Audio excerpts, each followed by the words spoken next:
Wow.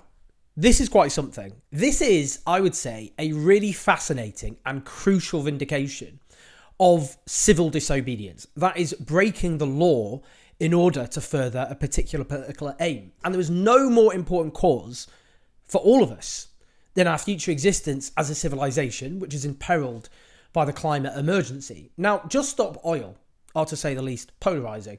Most people in this country object to Just Stop Oil, as people throughout history, as I'm about to discuss, have objected to other causes vindicated by history, but at the time demonised, reviled and persecuted. Now, Just Stop Oil have obviously committed huge amounts of civil disobedience across the country. And in one case, they blocked the Esso fuel terminal in Birmingham for 12 hours. And this was, obviously, to raise attention to the small issue of our future existence as a species. Now, they were found guilty, technically, after blocking that distribution of oil from Esso in Birmingham. But let me read what the judge said in his summation. It's abundantly clear that you are all good people. You are intelligent, articulate, and a pleasure to deal with. It's inarguable that man-made global warming is real and we are facing a climate emergency. Your aims are admirable, and it is accepted by me and the Crown Prosecution Service that your views are reasonable and genuinely held. Your aims are ably and genuinely articulated and are supported by the science.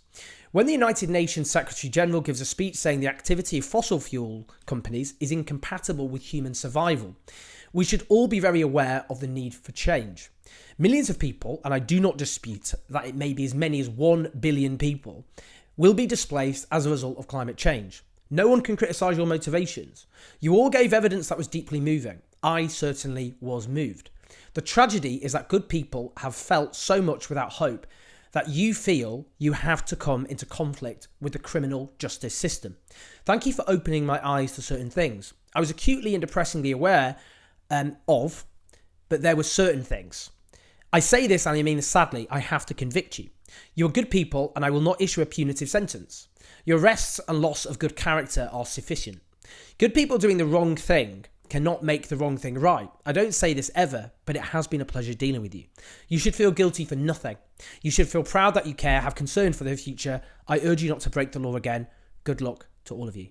Blimey. I think that will be studied in years to come, that particular judgment, because they're going to get vindicated. I'm sorry to say this, because their vindication is going to be horrific, because the climate emergency is going, whatever happens, whatever we do now, whatever actions are now taken, is going to cause huge amounts of devastation to our civilization. We're talking famine, drought, the destabilizing of entire ecosystems, the flooding of cities, people forced to move, starvation, and all the disorder that will result as people don't have enough to eat and can't survive. Violence and conflict will surely arise. Now, Just Stop Oil are in a long history of people who broke the law in order to fight against injustice. And throughout history, they were punished and they were hated at the time, as I've said. And obviously a striking example of that are the Suffragettes. Now, Lord Robert Cecil, who later was a recipient of the Nobel Peace Prize, he declared back when this was being debated in the House of Lords that suffragist outrages were a very serious evil with the aim of anarchy. And he said there was only one solution to prevent them from committing crimes: deportation.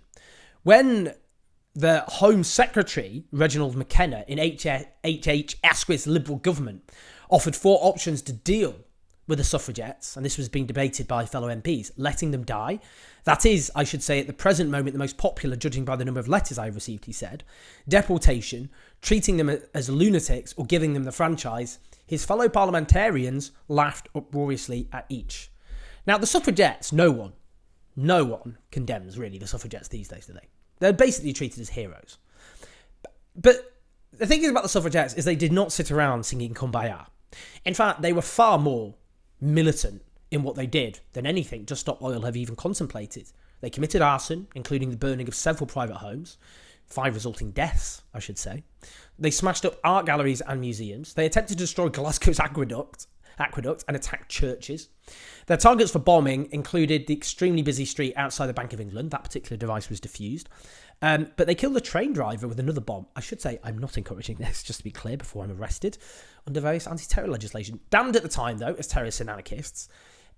They're looked at, aren't they, sympathetically by history. You know, as the soldiers in petticoats in Disney's Mary Poppins predicted, our daughters will adore us, and they'll sing in grateful chorus, well done, sister, Suffragette. Love that film. But it's true, isn't it? And actually, when we look back at things they did, which you might go, bit much, we do, all of us instinctively put it in a context that whatever you could say about what the suffragettes did, the evil they were up against, the deprivation of over half the population, women, of the right to vote, was a greater evil.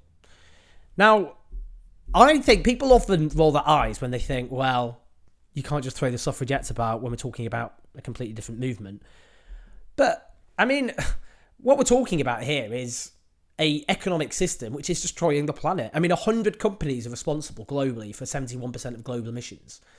And we've got a conservative government which is reliant on funding from fossil fuel companies. Across the world, fossil fuel industries greenwash themselves, pretend, oh, look, we care, when they're not actually investing in properly in a green transition. They're spending all that money instead on dividends for shareholders, £200 billion worth of dividends by the major energy companies since 2010, money that could have gone on the green transition.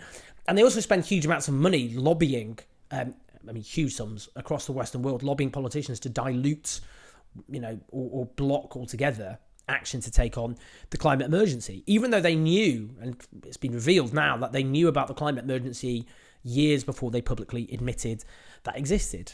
Throughout history, workers fighting for their rights, the civil rights movement in the United States and elsewhere, they broke the law.